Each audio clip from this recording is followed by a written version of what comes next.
మీ business ఏదైనా మీ ఊర్లో promotion చేయాలంటే అది సుమన్ టీవీతోనే సాధ్యం. ఇప్పుడే సంప్రదించండి.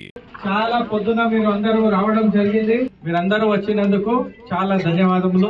మన ఎలక్షన్స్ మనం చేస్తున్న పని ఎంత పెద్దదో అని చెప్పడానికి జస్ట్ కొన్ని అంకె అంశాలు. మనకి పోలింగ్ స్టేషన్స్ ఉంటాయా చెప్పాలి పిల్లలు. భారతదేశంలో లోకసభ ఎన్నికలు చేయడానికి ఎన్ని పోలింగ్ స్టేషన్స్ ఉన్నాయి?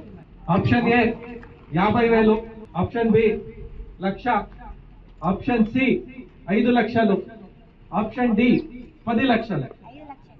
చెప్పాలి 5 లక్షలు, నెక్స్ట్ 10 లక్షలు, నెక్స్ట్ చెప్పాలి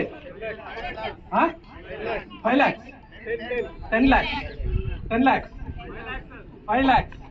ఓకే, దాని సంఖ్యలో పోలింగ్ స్టేషన్స్ భారతదేశంలో క్రియేట్ చేయబడుతుంది మొత్తం భారతదేశంలో. ఓకే, ఈ 10 లక్షల పోలింగ్ స్టేషన్ లో ఓటు వేయించడానికి ఎంత మంది పని చేస్తారు?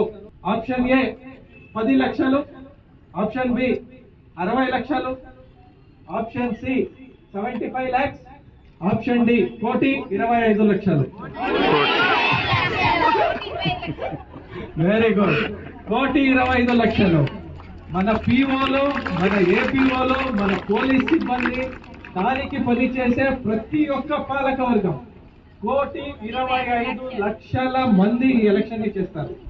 చాలా పెద్ద పెద్ద కంట్రీల పాపులేషన్ 1,25,00,000 లేదు. ఆస్ట్రేలియా పాపులేషన్ ఎంత? కేవలం దాదాపు 2 కోట్లు మాత్రమే. కానీ మనకి ఎలక్షన్ జరపడానికి 1,25,00,000 మంది పని చేయబోతున్నారు. మన దేశంలో ఎంతమంది ఓటర్స్ రిజిస్టర్ అయి ఉన్నారు? ఎంతమంది?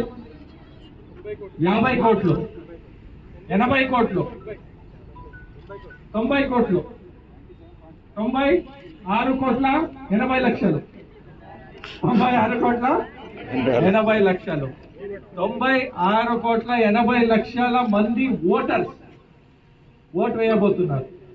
ఈ పాపులేషన్ ఎంటైర్ యూరోప్ ఖండంలో ఉన్న పాపులేషన్ కంటే ఎక్కువ ఉంది. మన దేశంలో ఓటు వేస్తున్న వాళ్ళు ఎంటైర్ యూరోప్ లో ఎంత పాపులేషన్ ఉందో దానికంటే చాలా ఎక్కువ మంది ఓటు వేయబోతున్నారు. సో ఇంత మహత్తరమైన కార్యం మనం చేయడానికి చాలా శ్రద్ధతో చాలా ఆఫీసర్స్ చాలా నెలలు తరబగా ఈ పని చేస్తారు. ఈ పని చేసే క్రమంలో at the end of the day ఇదంతా మనం చేస్తున్నది దేనికోసం? ప్రజల కోసం. మీరు వచ్చి ఓట్ అనేది ఖచ్చితంగా వేయాలి. మీరు వచ్చి ఓట్ అనేది వేయకపోతే దానికి ఏం విలువ ఉండదు. 2024 ఈ సంవత్సరం it is called as election year. ఎందుకు ఎలక్షన్ ఇయర్ అంటారు? అది కాదు, ఓకే, అన్ని ఎలక్షన్స్ ఒకటే కరెక్టే. కానీ భారతదేశం ఎలా లోకసభ ఎన్నికబోతుందో అట్లనే పాకిస్తాన్ కూడా ఎన్నికకి పోతుంది, బంగ్లాదేశ్ కూడా ఎన్నికకి పోతుంది, చాలా వరకు ఆఫ్రికన్ కంట్రీస్ ఎన్నికలకి పోతున్నాయి. ఎందుకు? మనందరికీ ఆల్మోస్ట్ దాదాపు ఇండిపెండెన్స్ ఒకేలాగా వచ్చింది. అందరూ బ్రిటిష్ సామ్రాజ్యం నుంచి మనము ఇండిపెండెంట్ అడ్మినిస్ట్రేషన్ అయ్యాం around after second world war 1947-48 తర్వాత అందరికీ ఒకేసారి వచ్చింది. మొన్న ఫిబ్రవరిలో బంగ్లాదేశ్ లో ఎలక్షన్ అయింది. బంగ్లాదేశ్ లో ఎలక్షన్ అయినప్పుడు వాళ్ళ ఓటింగ్ శాతం ఎంత ఎవరికి చెప్పొచ్చు? Option A 20%, option B 32%, option C 41%, option D 50%. ఎంత? 50. ఎంత? ఆప్షన్ 50%. 50 వెనక, 32 వెనక, 50, 41. Okay, exactly 32.something%. అంటే వాళ్ళది ప్రతిసారి election జరుపుతున్నప్పుడు voting percentage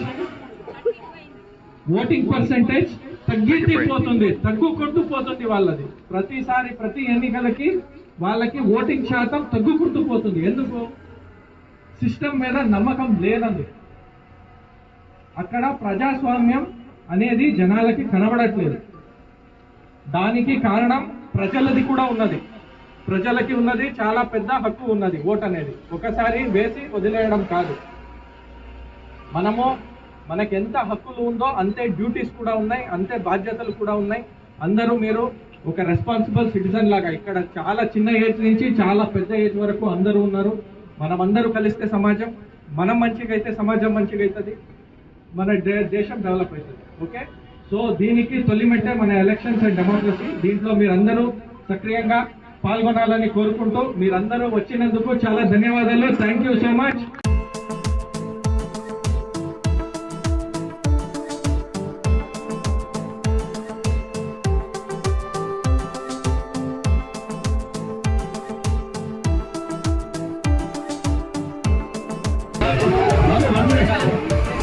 One minute.